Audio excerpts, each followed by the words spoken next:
Bonjour à tous les gars, une nouvelle vidéo information, on y va. On va commencer par se diriger vers l'Afrique pour parler des matchs qui ont eu lieu hier dans le cadre des éliminatoires à la prochaine Coupe du Monde 2026. Et on commence par parler de l'Algérie qui s'est inclinée 2-1 à domicile chez eux au stade Nelson Mandela face à la Guinée.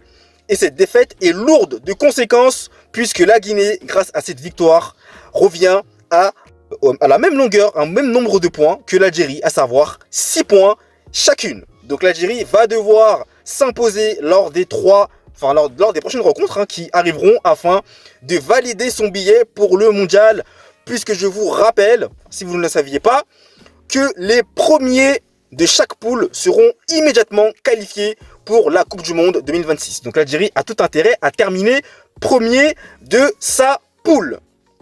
Et on va aussi poursuivre pour parler également du Sénégal qui a été aussi tenu en échec cette fois-ci, eux, face à la République démocratique du Congo sur le score de 1 but partout.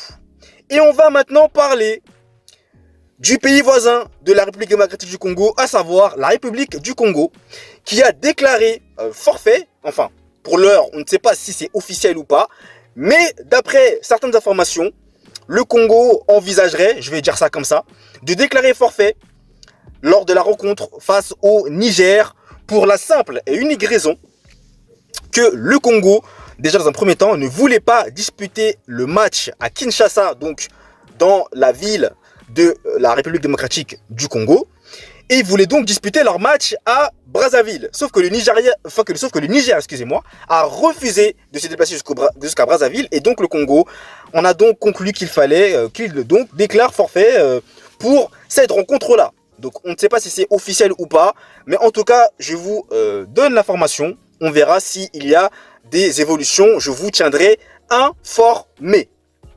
Et on va maintenant parler de la Coupe d'Afrique des Nations 2025. On n'y est pas encore, 2025, mais c'est dans un an. Et il faut savoir que initialement, la CAN 2025 qui va se dérouler au Maroc devait débuter du 20 juillet jusqu'au 16 ou 17 août environ. Sauf que, surprise, la CAN sera de nouveau reportée, cette fois-ci à 2026, donc début d'année 2026, à savoir soit janvier ou février. Et ça, ce report-là est dû notamment à la Coupe du Monde des clubs qui va se dérouler en 2025 du 15 juin au 13 juillet. Donc encore une fois, calendrier très complexe, très problématique.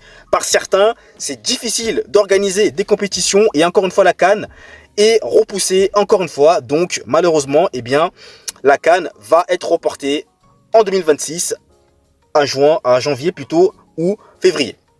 Et on va maintenant parler transfert. Alphonso Davies, qui est actuellement un joueur du Bayern Munich, mais qui intéresse fortement, comme vous le savez, le Real Madrid depuis bien longtemps maintenant.